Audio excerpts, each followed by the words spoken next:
Juste un mot sur la genèse de ce colloque. Ce colloque est issu d'une réflexion sur le colloque national qui s'est tenu à Paris le 21 mars dernier.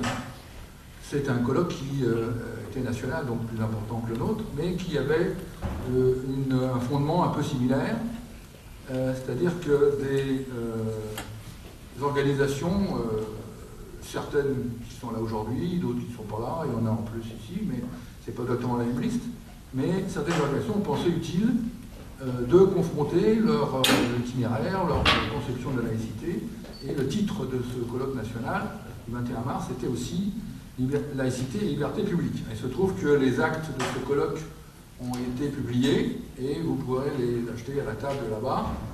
Donc il y avait vous verrez, je ne vais pas vous les citer tous, mais les orateurs sont là. Donc on s'est dit qu'on n'était pas forcément moins malin ici à Saint-Nazaire et qu'avec la LDH, on allait être capable d'organiser ce colloque. C'est un premier pas, ça permet de commencer à discuter entre nous, et ça s'arrêtera pas là. On espère qu'on pourra continuer. Donc c'est pour ça que ça prend la forme d'une succession d'interventions de 10 à 15 minutes de chacun des orateurs, et ensuite, après une petite pause pour respirer, on pourra engager la discussion avec la salle. Donc le premier orateur, c'est Alain Poncet, qui représente le groupe de Saint-Nazaire de la libre pensée. Voilà, Alain, c'est à toi. Bonjour à tous, je vous ai déjà vu pour la plupart. Bienvenue, et puis ma foi, je vais commencer, mais c'est difficile après ce qu'on vient de voir, d'être aussi bon que toutes les personnes qui connaissent extrêmement bien leur sujet. Moi, je vais faire un peu de lecture, parce que je n'ai pas la carrure de ces personnes, et je pense que ça vaut le coup quand même d'en parler, même en faisant de la lecture. Alors, on commence par ça, parce que c'est de la laïcité que nous parlons aujourd'hui. Il faut revenir au mot pour définir son exacte signification. Et ça, je pense qu'il y a une certaine importance. Il y a quelqu'un qui a écrit revenir aux mots et aux choses. Comme toujours, il faut revenir aux mots et à son histoire. Lucien Febvre notait « Faire l'histoire d'un mot, ce n'est jamais perdre sa peine. Bref ou long, monotone ou varié, le voyage est toujours instructif. Mais on compte dans toute grande langue de culture une dizaine de termes, jamais plus, souvent moins, dont le passé n'est pas du gibier d'érudit. Le gibier d'histoire, oui, dans toute la force du mot historien. Je pense que la laïcité fait partie de cette deuxième définition. Alors, un petit rappel, vite fait, laïcité, ça vient du grec laos. Alors le laos, c'est le peuple, mais pas le peuple organisé, c'est la foule, la masse, indivise et informe. Les passants, ceux qui sortent du métro, c'est vous, c'est moi, c'est des individus que rien ne distingue. Le vulgus pecum, le vulgum, pardon, pecus. Et moi j'allais dire le vulgaire Pékin, ça revient un peu pas au même. Le français moyen disait rien. Bon. Alors après, il faut peut-être le distinguer d'un autre mot qui est démos, mais qui lui est beaucoup plus civilisé comme mot. Voilà, j'arrête là ma relation avec l'instruction, puisque c'est de la lecture. Mais par contre, il faut quand même prendre juste derrière, c'est que la laïcité, c'est un mot relativement récent.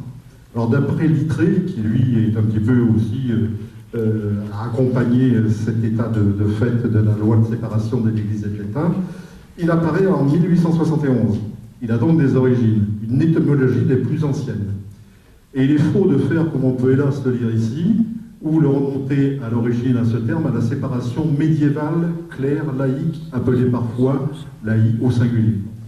Les uns appelés ainsi parce que faisant partie du clergé, les autres étant simplement ceux qui n'en étaient pas. Rien de laïque dans tout ça. Alors par contre, le dictionnaire, lui, il fait en sorte que le mot laïque provient du latin ecclésiastique. Donc c'est encore une autre définition. Mais on peut, dans les pardons, juste, je n'ai pas tourné la page assez vite. Alors, de tout ça, en fait, il n'est que le mot laïcité, c'est quelque chose de nouveau. Alors, les éléments purement étymologiques n'expliquent pas le mot et surtout la chose laïcité, mais ils comprennent le cheminement de l'idée. Alors, dans le dictionnaire pédagogique, le libre-penseur Ferdinand Buisson expliquait que le mot laïcité était un néologisme au tournant du XIXe siècle. Voilà. Bon, on a fait un petit peu le tour de ce que c'est. La laïcité, c'est aussi une chose. C'est comme la République, c'est une chose. Donc on est en plein dans ce qui est dédié, on peut dire dédié, oui, au peuple. Alors, ça, c'est une première définition, c'est la laïcité elle-même. Alors après, on est, comment dire, dans la marche même de la laïcité.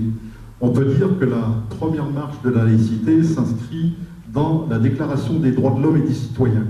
C'est la première source juridique. Elle trouve son fondement dans les garanties politiques données à la liberté de conscience. C'est vraiment là que ça commence, puisque l'article 10 de cette même loi dit « Nul ne doit être inquiété pour ses opinions, même religieuses, pourvu que leur manifestation ne trouble pas l'ordre public établi par la loi. » Voilà.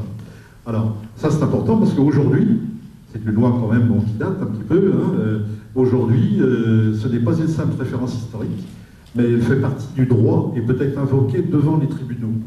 C'est une des premières conquêtes de la Révolution française auxquelles la libre pensée est la plus attachée. Alors, en prenant cette notion maintenant de libre pensée, la libre pensée, elle est fondée en 1847, alors alors il faut que je la retrouve parce qu'il y en a beaucoup de personnes. Alors, ça va être ici. Je vous ai dit, je fais un peu de lecture. Alors, la libre pensée compte en 1847 parmi ses membres les plus illustres des gens comme alors, je veux dire que les noms, parce que les prénoms, ça va être trop long. Raspail, Blanqui, Hugo, Littré, Baird, Buisson, Briand, Clémenceau, Zola, Roland, Bache, Herriot, France bien sûr, Jean Jaurès, Russell, Rostand. Voilà. Donc c'est quand même des gens qui sont un peu connus, pas forcément pour avoir été tous ensemble pour essayer de créer la laïcité, après celle de l'école, de créer la laïcité au niveau de l'État. Alors, donc, on peut dire dans ce sens que la libre pensée est donc la plus vieille des organisations traditionnelles se réclamant des idéaux de la laïcité, fondée en 1847 par la rencontre des 4 courants politiques du moment. Alors, ça c'est vu. Après ça, ces gens-là se sont, pour reprendre des dates en vitesse, il y a eu 1847, donc le fondement déjà des gens qui pensaient que la laïcité c'était une chose qu'il fallait acquérir à tout prix, ou fonder du moins, et il y a eu après les lois de l'école donc laïque, et puis on va arriver bientôt à la fameuse loi de séparation des églises et de l'État. Alors c'est en 1905 qu'elle a lieu, bien sûr, 9 décembre, et puis donc il y a des gens, alors on fait court là-dessus, les deux portefeuilles de cette résolution-là, c'est Ferdinand Buisson et Aristide Briand. Et Aristide Briand, de par, comment est-ce qu'on va dire, une diplomatie très grande, très fine, a réussi à faire passer cette loi de séparation des églises et de l'État. C'était quand même pas rien à l'époque, mais c'est quelque chose qui a toute une finesse de principe. Alors, les principes donc, de la séparation de l'Église et de l'État, c'est l'article 1er, je le redis, mais on ne le dit jamais assez, c'est la République assure la liberté de conscience. Elle garantit le libre exercice des cultes sous les seules restrictions édictées, donc dans l'intérêt de l'ordre public. L'article 2, aussi qui est important, la République ne reconnaît, ne salarie ni ne subventionne aucun culte. En conséquence, à partir du 1er janvier suivant, donc, seront supprimés les budgets de